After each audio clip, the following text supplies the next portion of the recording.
Hello, আসসালামু আলাইকুম ওরহমতুল্লাহি ওবারাকাতু। শফিকুর রহমান স্পিকিং, বাংলাদেশ থেকে জামাতের আমির বলতেছিলাম। আপনি কে বলছেন? হ্যালো, কে বলছেন আপনি? ওয়ালাইকুম আসসালাম রহমাতুল্লাহি বারাকাতু। আমরা জানতাম, ভালো করেই জানতাম যে জামাত কখনোই ক্ষমতায় আসতে পারবে না, জীবনেও আসতে পারবে না তারা। এইটা কে বলতেছেন আপনি? আপনার পরিচয়টা আগে দেন। আর জামাত ক্ষমতায় আসবে না আসবে আপনি ডিসাইড করার কে?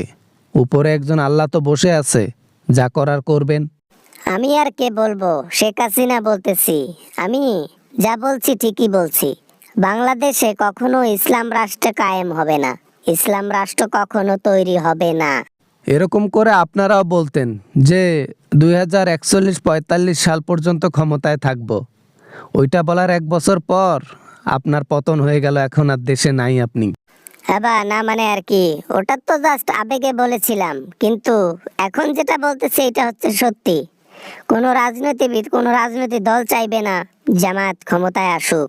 সুষ্ঠু ভোট আর জনগণের ভালোবাসা দেখেই বিপরীত পার্টির লোক ভয়ে শেষ যে জনগণ পজিটিভ ভোট কোথায় দিয়েছে। হ্যাঁ, সেটা বুঝতে পেরেছে তারা। এটা সত্য যে জনগণ জামাতকে অনেক ভালোবেসেছে এবং অনেক ভোট দিয়েছে আগের তুলনায়। তবে কারসাজি তো হবে রাত 3টার পর, যেটা আপনারা বলতে পারবেন না।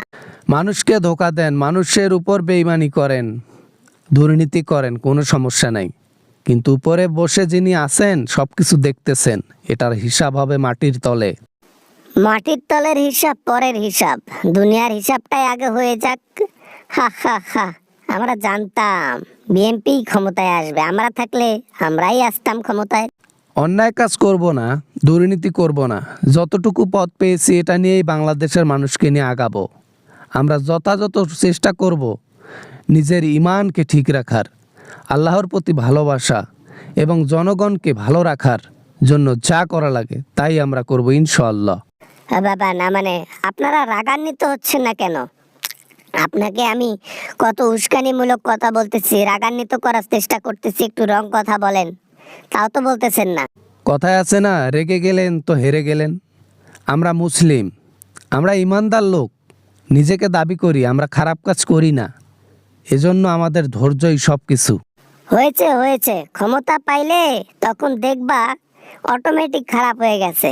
টাকার যখন ঘর দেখবা, গোডাউন দেখবা, এমনিতেই তোমাদের দুর্নীতি করতে মন চাইবে।